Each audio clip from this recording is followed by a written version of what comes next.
자, 이런 가운데 다음 달부터는 보험업계를 비롯한 전체 금융권의 대출 규제가 더욱 강화됩니다. 황인표 기자와 자세한 내용을 알아보겠습니다. 자, 황 기자, 네. 대출 기준이 좀 어떻게 달라진다는 거죠? 네, 먼저 DSR이라는 게 있는데 우리말로 따지면 이제 총부채 원리금 상환 비율입니다. 이 비율이 이제 강화가 되는데요. 이 DSR 같은 경우는 자신의 연간 소득에서 1년간 갚아야 하는 모든 종류의 대출 원리금이 차지하는 비율을 말합니다. 시중은행들이 올해 3월부터 시범 도입했는데 상한선이 100%였습니다. 예를 들어 보겠습니다. 연봉이 5천만 원인 직장인이 있다면 한 해 동안 갚아야 할 원리금 상환액이 똑같이 5천만 원이다. 이러면 DSR이 100%가 되거든요. 이렇기 때문에 새로 대출을 받을 수가 없습니다.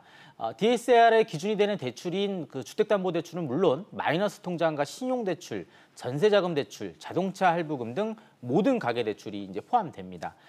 만약에 DSR이 100%라면 한 해 동안 번 돈을 고스란히 대출 원리금 갚는데 모두 쓰는 그런 상황인데요. 이 금융당국이 이 비율이 너무 높다. 앞으로 80% 밑으로 좀 낮추자 이렇게 해서 대출을 줄이는 방안을 다음 달에 내놓을 예정입니다. 이 앞서 보신 연봉 5천만 원의 직장인이라면 기존에는 5천만 원까지 가능했던 대출 한도가 4천만 원으로 이제 줄어들게 되는 겁니다. 또 다음 주부터는 보험업계에서도 이 DSR이 새로 적용됩니다. 실제 이 제도가 도입된 이후 대출이 어려워진 사례가 많았다고 하는데요. 은행 관계자 얘기 한번 들어보시죠. 예. 마이너스 대출이라든지 또한 신용대출이 있는지 잘 모르고 대출 상담하러 왔다가 한도가 꽉 차가지고 대출이 거절되는 경우가 있었습니다. 대출을 신청하시기 전에 본인의 대출 규모가 어느 정도 되는지 또한 그 대출의 규모에 따라서 월 상환 금액은 어느 정도 되는지 꼼꼼히 확인하시고.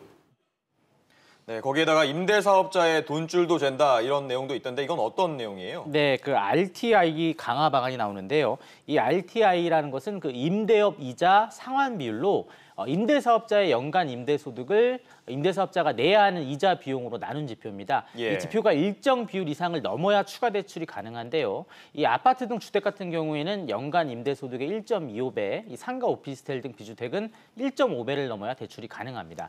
예를 들어서 임대사업자가 1년에 1,000만 원의 이자를 은행에 내고 있었다면 주택 임대료로 1년에 1,250만 원 넘게 받아야 이 사람이 추가 대출을 받을 수가 있습니다. 금융당국은 이 비율 역시 너무 낮다고 보고 주택 유형에 상관없이 모두 이제 1.5배로 높이는 방안을 현재 검토 중입니다.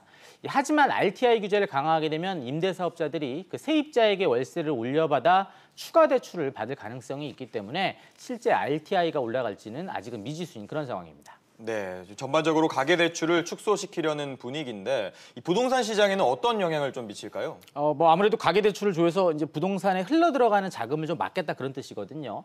결국에는 당분간 부동산 시장이 좀 냉각기를 겪을 것으로 보입니다. 또 현재 시중은행 주택의 담보대출 금리가 최고 4%대 후반인데 올해 안에 한국은행이 기준금리까지 올리게 되면 이 금리가 5%대 초반까지 올라갈 수 있습니다.